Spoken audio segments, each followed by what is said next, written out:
Shalom, shalom, peuple de Dieu. J'espère que vous allez bien. J'espère que le fête, ça se passe bien. Bien aimé, je me résiste à vous parler de Noël. Beaucoup de personnes qui fêtent de Noël, mais qui ne croient pas en Jésus-Christ en tant que Seigneur Sauveur. Même aujourd'hui, nous voyons les musulmans, même des juifs, les non-chrétiens, donc les païens, et même les magiciens, les marabouts, ils fêtent le Noël. Mais est-ce que Noël, le 25 décembre, c'est vraiment le jour de la naissance du Seigneur Jésus-Christ? Alors, c'est important de lire la Bible et de relire encore la Bible. C'est très, très important. Quand la Bible nous parle dans le Matthieu chapitre 1, à partir de verset 14, si vous voulez, on peut le confirmer. Donc, la Bible, il parle de la naissance de Jésus-Christ, si vous voulez. Donc, la naissance de Jésus, Christ ne pouvait pas naître en 25 décembre parce que le 25 décembre, c'est le mois d'hiver et aussi c'est le moment où il fait froid. Ouais, donc le moment où il fait froid. Donc Christ devait naître au moins mois de juin, juin ou juillet, quelque chose comme ça. Où on est dans les printemps, puisque la Bible nous déclare que Jésus-Christ, il est né dans le moment où les bergers ils sortaient avec leur, avec les animaux ou avec les moutons, si vous voulez, les moutons. Donc après, on peut voir que Jésus, dans le Matthieu chapitre 2, Jésus était né à Bethléem, c'était en Juda.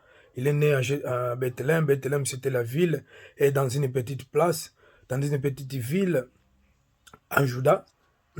Donc Jésus était né à Bethléem en Juda, en Judée, pardon, au temps du roi Hérode. Et voici les manges de Orient arrivés à Jérusalem et dire où est le roi des Juifs qui vient de naître, car nous avons vu son étoile en Orient et nous sommes venus pour l'adorer.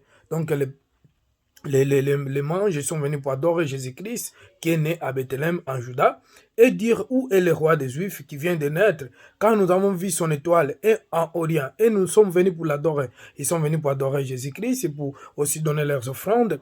Et le roi Hérode, ayant appris cela, fit troubler et tout Jérusalem avec lui. Il ensembla tous les principaux sacrificateurs et les scribes du peuple et informa après eux où devra naître le Christ et lui dire à Bethléem en Juda, car voici ce qui était écrit par les prophètes, en toi le Bethléem, terre de Juda, donc Bethléem, terre de Juda, tu n'es certainement pas moindre entre les principales villes de Juda, car de toi sortira un chef qui paraîtra Israël, qui va conduire Israël. Alors Hérode fit appeler en secret les manges, c'est qui soigneusement, après de eux, depuis combien de temps, l'étoile brillant. Puis il envoya à Bethléem et disant, allez et prenez l'information exacte sur les petits enfants. Quand vous l'aurez trouvé, faites-le moi savoir, afin que je aussi puisse aller l'adorer. Donc Hérode, il avait dit aux manges que les manges puissent l'informer aussi que lui, il devait aussi aller l'adorer. Sauf que c'était faux, puisque Hérode cherchait à tuer les petits enfants. Aujourd'hui, les catholiques disent que Jésus c'est petit enfant, Jésus est né comme un enfant, comme tout le monde est né. Mais plus de 2000 ans, je ne crois pas que Jésus est toujours un petit enfant. En plus, il a commencé son ministère à l'âge de 30 ans et il est mort et s'est livré sur la croix à l'âge de 33 ans. Donc, il n'est pas enfant.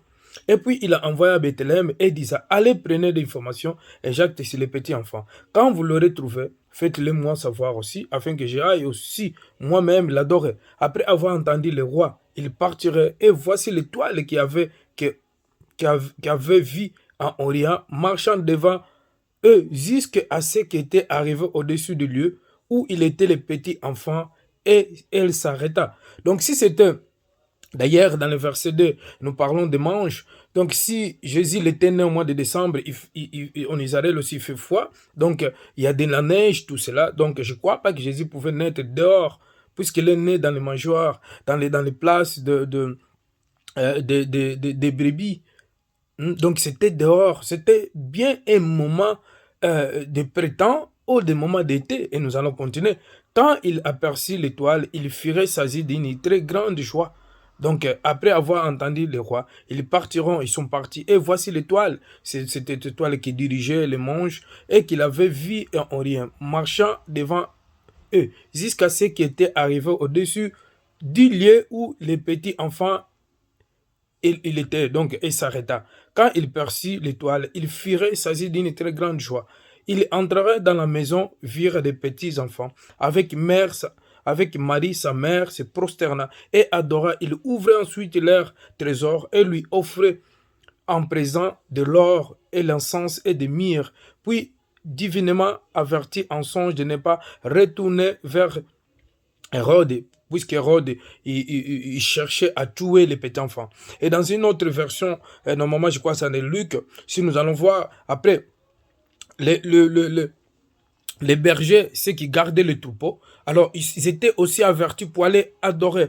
Hein, ils sont les avertis il y a Christ qui est né. Hein, Christ, le fils de David qui est né. Et pour aller l'adorer aussi. Alors c'était un moment où vraiment les bergers, ils étaient dehors. Et ces manges qui sont venus pour adorer Jésus-Christ aussi, ils sont venus de loin. Ils sont venus pour l'adorer et pour les donner leurs offrandes. C'est pour dire, bien-aimés, et qui nous devons comprendre les Écritures que Jésus-Christ, il est le Seigneur, le Roi de gloire. Maintenant, ce que j'aimerais parler de toi, est-ce que Christ, il est né dans ton cœur? Est-ce que Christ, il est né en toi? Puisque ce Christ, il n'est pas encore né en toi, bien-aimé, tu dois se répandre. Tu dois inviter Christ comme ton Seigneur Sauveur et dites-lui, Seigneur Jésus-Christ, je t'invite dans mon cœur, viens habiter dans mon cœur en tant que Seigneur et Sauveur. Je te reçois aujourd'hui en tant que mon Seigneur et Sauveur, puisque ce Christ, il n'est pas encore né dans ton cœur, ça ne sert à rien de fêter le 25 décembre. Et le 25 décembre, ce n'est pas la date que le Seigneur Jésus-Christ est né, bien-aimé. Change de comportement. Ne mangez pas aussi, comme beaucoup de personnes qui gardent de nourriture en Afrique, en Europe, partout.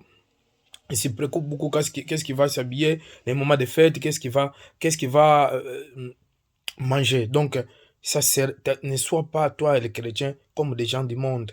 Ceux qui se préoccupent et qui mangent comme des porcs, comme un chien dans les moments de fête. Donc, nous, les enfants de Dieu, tous nous devons manger modéré. Ne mangez pas avec excès. C'est un péché, bien-aimé. Tu ne sais pas le jour de ta mort. Tu ne sais pas le jour que tu vas quitter ce monde. Donc, nous devons garder le comportement des enfants de Dieu. Nous ne soyons pas comme des païens, comme des gens qui sont dans le monde, comme des gens qui ne connaissent pas le Seigneur Jésus-Christ comme Seigneur Sauveur. Soyez bénis, je t'aime et bonne fête à toi. Que la paix du Seigneur Jésus-Christ soit avec toi. Donc, nous fêtons Jésus-Christ tous les jours et nous prions tous les jours. Nous sommes dans la présence de Dieu tous les jours. C'est pas seulement les païens qui vont adorer Jésus-Christ le 25 décembre. Donc ça, c'est des coutumes païennes et c'est des coutumes traditionnelles. Et nous ne sommes pas des traditions, des coutumes religieuses. Donc que Dieu te bénisse, que la paix du Seigneur Jésus-Christ soit avec toi.